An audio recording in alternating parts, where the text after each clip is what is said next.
Ya, selamat siang. Assalamualaikum, salam sejahtera, salam budaya, dan salam tradisi. Kembali berjumpa dengan channel Jalan Tradisi Budaya dan Traveling. Hari ini Minggu 7 November 2021, kita mengunjungi sebuah desa di selatan Komplek Candi Borobudur.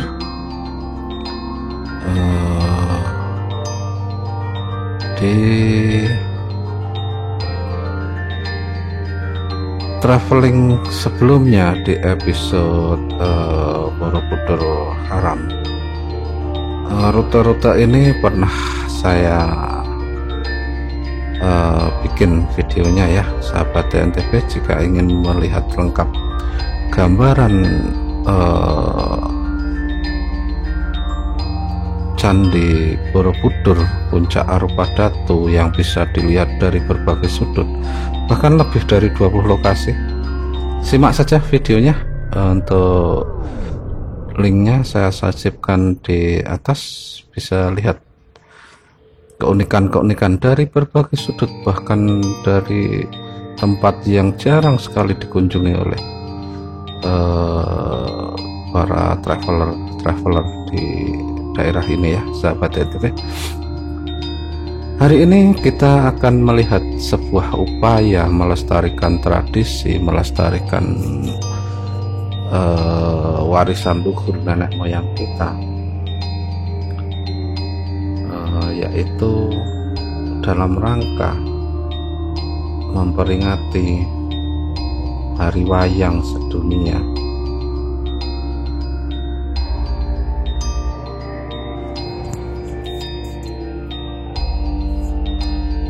Peringatan Hari Wayang ini di daerah Borobudur diselenggarakan di Omah Budur di daerah Desa Jowahan, Wanurejo ya, sekitar 1 km dari Komplek Candi, di mana Omah Budur merupakan sebuah perpaduan dari ekonomi desa yang dikelola secara mandiri dengan berbagai fasilitas. Dan ini tidak terlalu jauh, sahabat TNTP, di selatan Komplek Candi Borobudur. Di sini juga ada kafe, tempat pertunjukan, dan lain sebagainya. Bahkan berbagai paket wisata.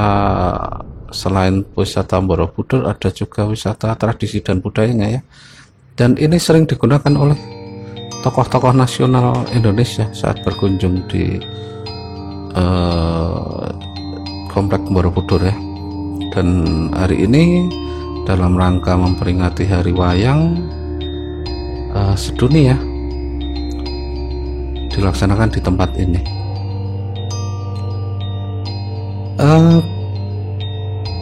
Peringatan yang dilaksanakan di tempat ini ada dua kegiatan. Yang pertama, wayang orang dan juga wayang kulit. Wayang orang merupakan kesenian wayang modern ya, yang sudah dikembangkan dari hierarki aslinya, yaitu wayang kulit, dengan menggambarkan tokoh-tokoh pewayangannya secara 4 dimensi. Jadi betul-betul diperagakan oleh manusia agar ya dapat terlihat jelas karakter, gambaran, dan gerakan para tokoh pewayangannya. Dan ini para pemain wayang orang yang berasal dari desa di lereng Merapi, wilayah Magelang, yaitu Desa Kaliurang. Pemainnya didominasi oleh para sepuh, para kakek-kakek. Menakjubkan, benar-benar sebuah pengabdian ya, dalam eksisnya mereka tetap menjaga melestarikan budaya tradisi, budaya luhur bangsa Indonesia.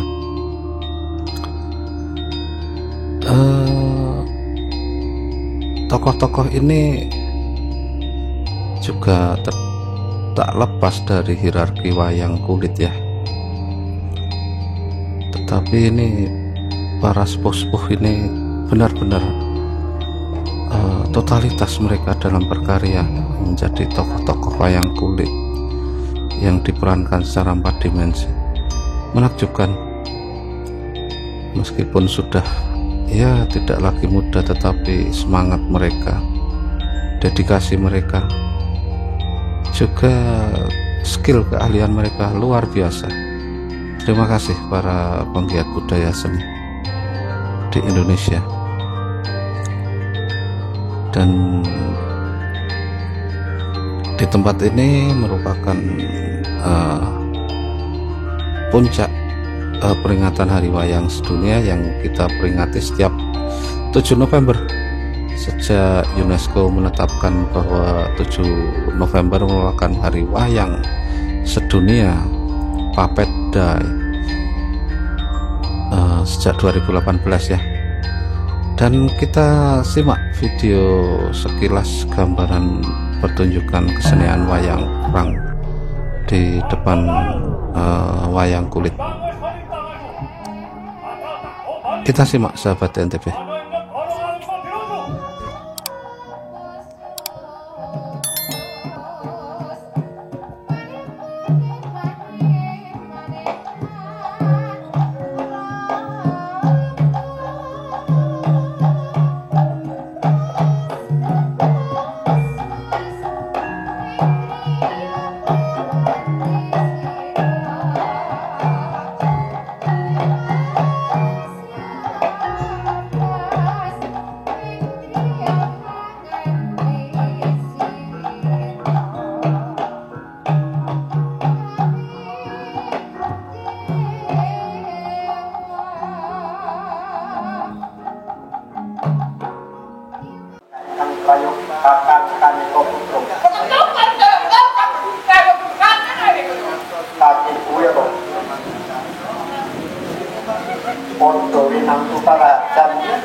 Ulung tampi dari bobongin penggali peporongan solekah solekah popon ini kaki itu podo mangan mangan juga biosip bobuton yang solo kaki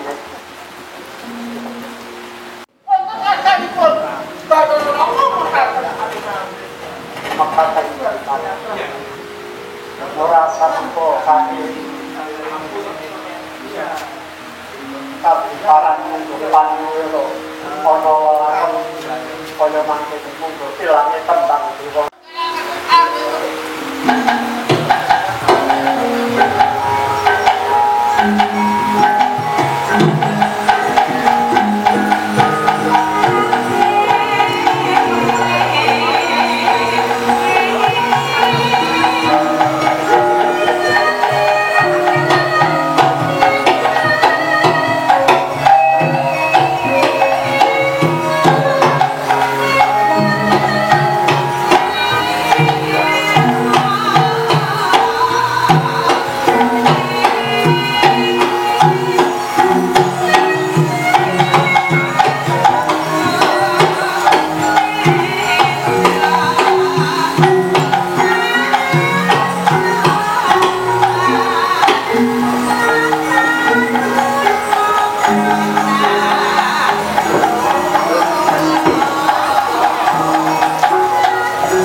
Ya, sedikit dongeng tentang wayang. Setelah 7 November ditetapkan sebagai hari wayang yang ditetapkan oleh UNESCO ya, tanggal 11 bulan Desember 2018, ya resmi bahwa wayang merupakan identitas bangsa kita dan tidak lagi akan diklaim oleh negara-negara lainnya.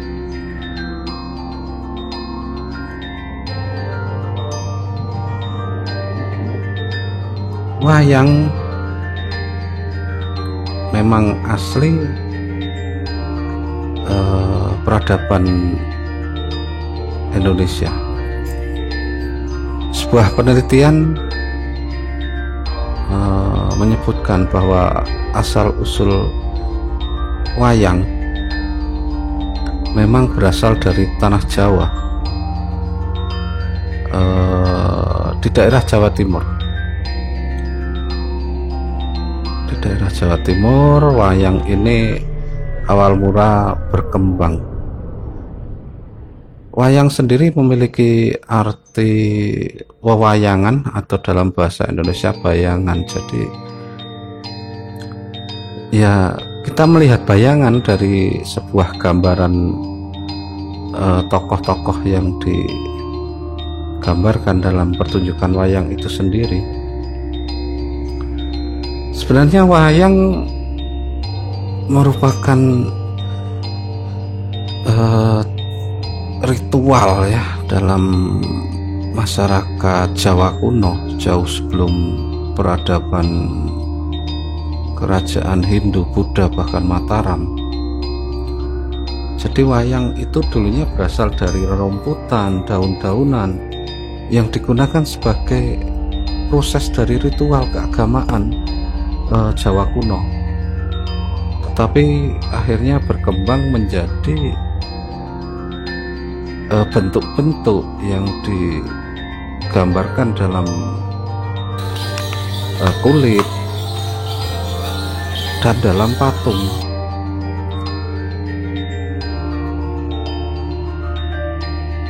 Awal mula cerita pewayangan sendiri pada zaman Jawa kuno tidak mengandung unsur-unsur tokoh. Ya. Kemudian berkembang pada pengaruh era Hindu, era Buddha. Pewayangan itu mengadopsi tokoh-tokoh baik dari cerita Ramayana, Mahabharata. Ya.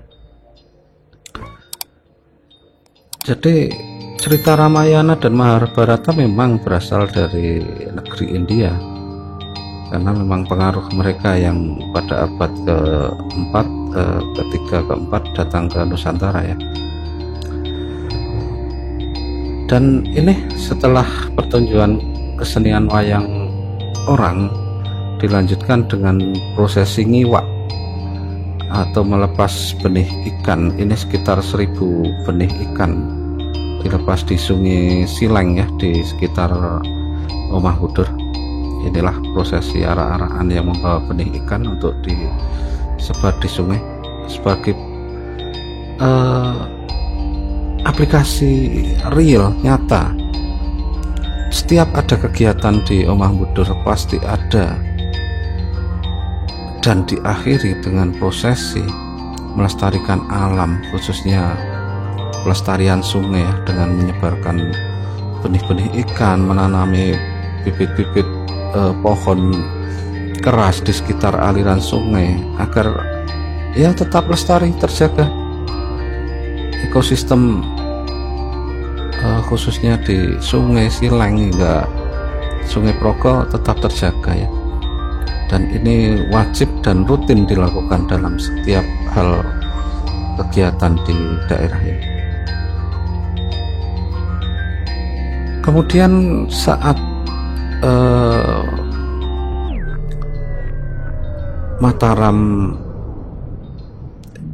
kuno ya, hingga Mataram itu ya, kesenian wayang berkembang luas menjadi sebuah pertunjukan yang mana tokoh-tokohnya tadi mengadopsi dari tokoh agama Hindu, Buddha, dan cerita-cerita sejarah Hindu Buddha dengan Ramayana dan Mahabharatanya. Tetapi ketika Mataram Islam mulai masuk ke tanah Jawa, maka ada tambahan cerita tokoh-tokoh, yaitu Punokawan, Gareng, Semar Petruk, dan lain sebagainya,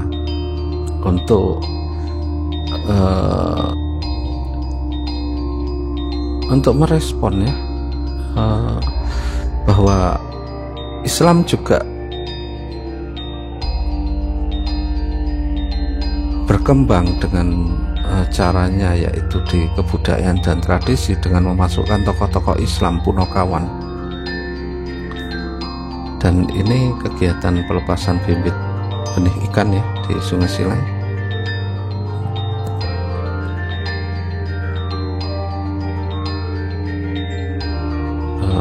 Kebetulan air sedikit banjir jadi agak keruh dan rutin. Bahkan ritual wayang ikan sendiri ada di sini, yang setiap saat pasti dipertunjukkan dalam kegiatan akhir sebuah kegiatan ketika akan melepas benih ikan di Kali Sileng.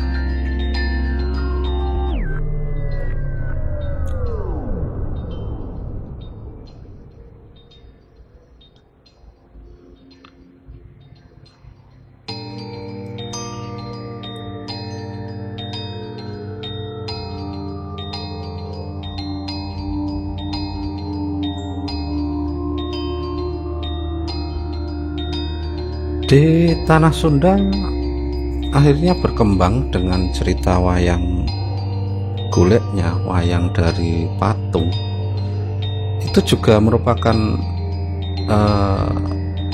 dimensi lain dari pertunjukan wayang ketika di daerah Jawa Timur berkembang dengan menggunakan pewayangan, bayangan. Di daerah Barat sudah menggunakan dimensi lain, 3 dimensi.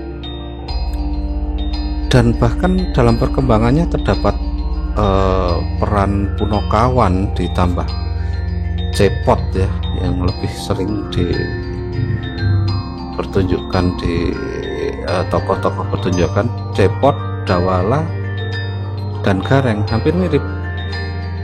Ketika di Punokawan ada Bagong, Semar, Gareng, nah, hampir sama, hanya berbeda penamaan dan dimensinya saja. Kemudian wayang sendiri dimainkan oleh dalang, yang berarti dala dalam bahasa sastra kuno berarti penunjuk jalan, dalang. Ya, ini yang akan menunjukkan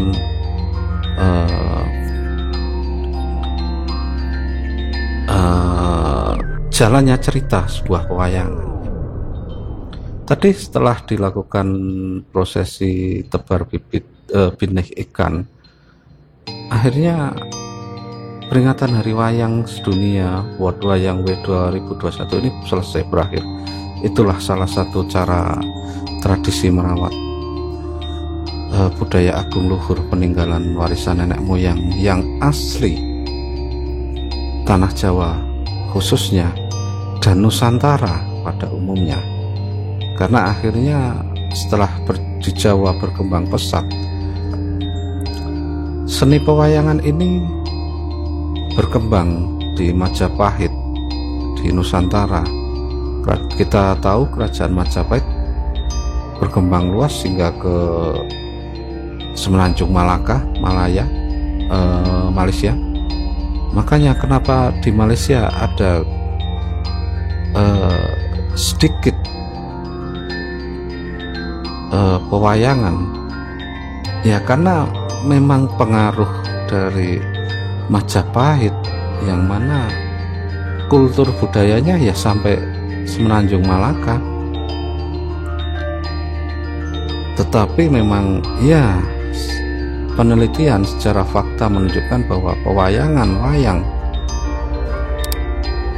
memang asli lahir di tanah Jawa, bukan di negara lain. Nah, ini yang harus kita pahami bersama, bahwa ya ini berkembang di tanah Jawa dengan tokoh-tokoh nama Jawa, dengan bahasa-bahasa Jawa. Meskipun dalam perkembangan Islam setelah abad 14, seni pertunjukan wayang yang sudah dimodifikasi dengan tokoh-tokoh tadi ya, Punokawan, akhirnya membuat wayang yang sekarang digambarkan di kulit ini semakin menarik, semakin bagus. Ditambah lagi dengan penggunaan lampu di depan layar, sehingga penonton di belakang layar akan nampak jelas melihat bayangan-bayangan itu setelah adanya lampu, dan itu tercipta di abad ke-15. Lampunya namanya lampu blencong ya sahabat NTP, lampu blencong untuk yang ditempatkan di belakang layar wayang itu. Kemudian berkembang setelah kesenian seni gerak juga dapat dilakukan oleh manusia. Wayang akhirnya berkembang setelah tadinya bahan alam, daun rerumputan, kemudian berkembang di dimensi kulit, kemudian di patungnya, terakhir berkembang ke wayang orang. Dan ini terkait juga kemajuan zaman, karena menggambarkan tokoh yang tadinya dari kulit ke orang, ke 4 dimensi, ya memang diperlukan peralatan pendukung lain seperti halnya makeup dan lain. Akhirnya setelah zaman kesenian modern berkembang, ya ini tercipta wayang orang. Cerita, adegan, dan urutan jalannya pertunjukan sama di wayang kulit, wayang golek, wayang orang itu sama, menganut asas yang sama. Bisa asas Mahabharata, bisa asas Ramayana, juga bisa asas Mataram dengan cerita penambahan Punokawan. Hanya selera sang dalang, selera sutradara yang akan mengaplikasikan dalam sebuah runtutan pertunjukan wayang. Nah, ini sahabat NTP, kita kembali menyusuri sekitaran jalan komplek utama Candi Borobudur ini. Setelah tadi kita mengunjungi Hari Wayang Sedunia, peringatannya sebuah upaya kita memperingati Hari Wayang, menyadarkan dunia bahwa iya, wayang asli Indonesia. Tinggal kita bagaimana merawat, melestarikan, dan juga mengembangkannya untuk generasi kita mendatang. Di sekitar komplek Candi Borobudur ini kita mengambil rute hampir sama dengan rute-rute yang kita lalui di episode traveling asik di Candi Borobudur ya, di video sebelumnya. Kita mengambil rute ke timur keluar dari komplek ini. Jalan ini mengarah ke arah Jalan Utama Magelang Jogja ya sahabat NTB. Jangan lupa untuk like, comment, share, tentu saja subscribe-nya agar kita terus kabarkan keunikan-keunikan di sekitar kita, berjelajah, bertraveling, melihat keunikan, melihat tradisi, melihat budaya apa saja yang bisa kita kabarkan untuk sahabat DNTB semuanya.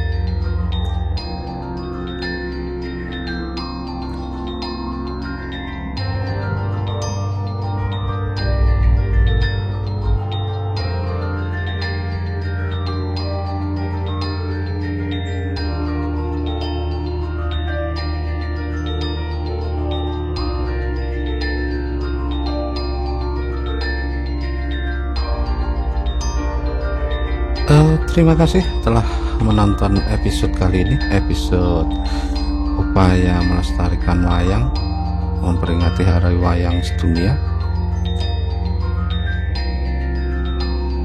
Wayang World Way 2021 di sekitaran Komplek Candi Borobudur. Banyak sekali kegiatan-kegiatan tradisi budaya ketika kita jeli di sekitar Borobudur ini. Bahkan dapat kita lihat setiap hari dengan pertunjukan-pertunjukan kecil di berbagai sentra-sentra perekonomian rakyat, Balkondes, ataupun di sentra-sentra kegiatan